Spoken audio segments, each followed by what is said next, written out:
Setelah pecahnya Uni Soviet, banyak negara di Eropa Timur yang meninggalkan ideologi komunis, begitu juga Jerman, yang menurut Perjanjian Potsdam, wilayahnya dibagi menjadi 4 wilayah pendudukan, yaitu wilayah milik Amerika Serikat, Prancis, Inggris, dan Uni Soviet. Pada perkembangannya, Jerman dibagi menjadi 2 wilayah, yaitu Jerman Barat dikuasai Amerika Serikat, Prancis, dan Inggris, dan Jerman Timur dikuasai oleh Uni Soviet pada 1949. Jerman Timur yang dimiliki oleh Uni Soviet berhaluan komunis, sedangkan Jerman Barat berhaluan liberalis kapitalis.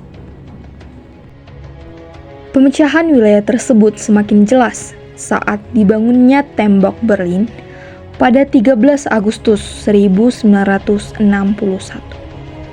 Tembok Berlin adalah simbol terjadinya Perang Dingin di Jerman karena perbedaan ideologi tersebut.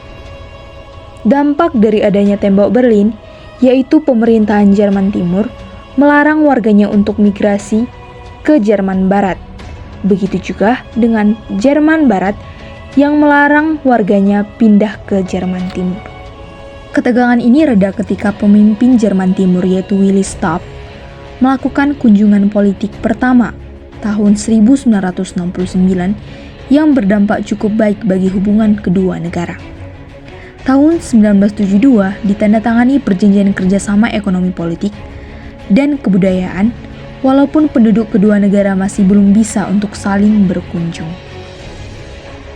Pada tahun 1981, Kanselir Jerman Barat, Helmut Schmidt, melakukan kunjungan balasan dan menandakan perbaikan hubungan kedua negara ini. Lagi-lagi, perjanjian tidak menjamin kebebasan warganya. Walaupun pelarangan migrasi masih berlaku, kenyataannya ada sekitar 35.000 warga Jerman Timur yang menjadi imigran gelap di Jerman Barat. Menjelang tahun 1990-an, keadaan politik mulai tidak stabil, serta Jerman Timur dilanda isu tentang keterbukaan dan rekonstruksi ekonomi. Hal itu dipicu jatuhnya ekonomi Jerman Timur dan daya tarik perkembangan pesat ekonomi Jerman Barat.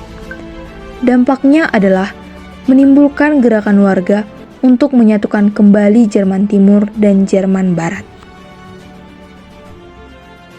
Pada 8 Agustus 1989, ada 130 orang yang melarikan diri dari Republik Demokratik Jerman ke perwakilan tetap Republik Federal di Berlin Timur.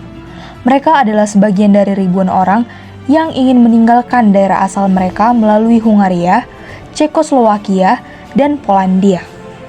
Kemudian pada tanggal 4 September 1989, tanggal ini dianggap sebagai awal dari apa yang dikenal sebagai demonstrasi Senin.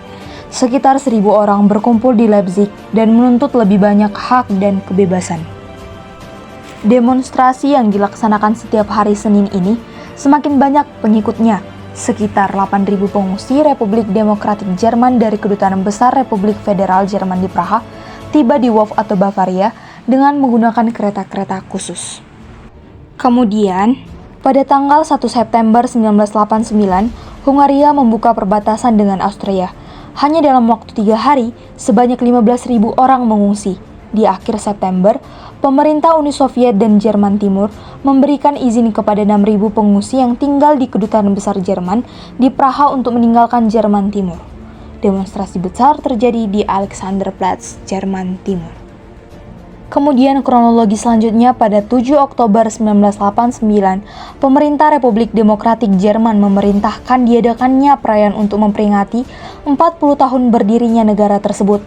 Sebagai reaksi terhadap hal ini, orang-orang di berbagai kota berdemonstrasi melawan rezim Partai Persatuan Sosialis Jerman atau dalam bahasa Jerman yaitu Sozialiste Einheitspartei Deutschland atau yang disingkat SED. Massa berpartisipasi dengan mengikuti demonstrasi Senin di depan Karl Marx University Leipzig, Jerman Timur.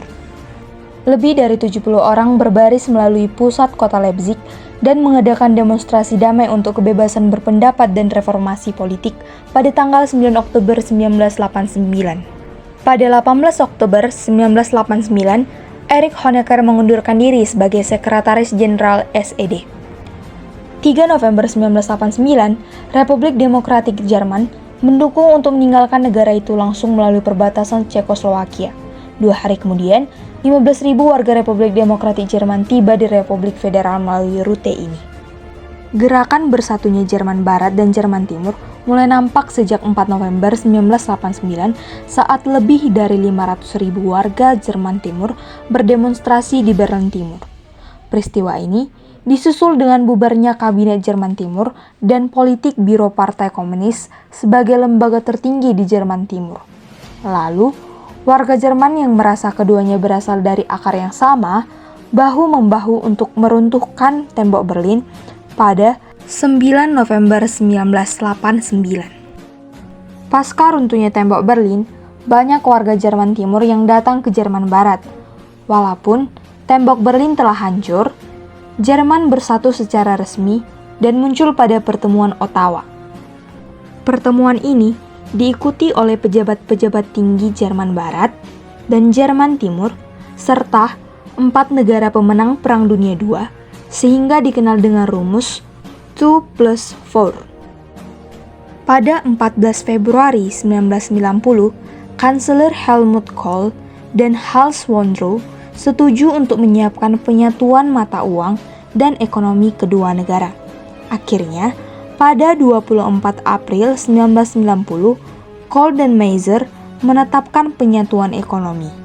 Hal ini berlanjut dengan menetapkan Deutschmark sebagai mata uang Jerman.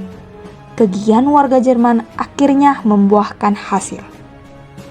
Pada 3 Oktober 1990, Parlemen Jerman setuju untuk menetapkan hari itu sebagai Hari Penyatuan Kembali Jerman.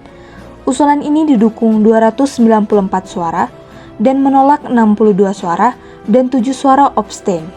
Akhirnya, pada 3 Oktober 1990, kedua negara Jerman resmi bersatu.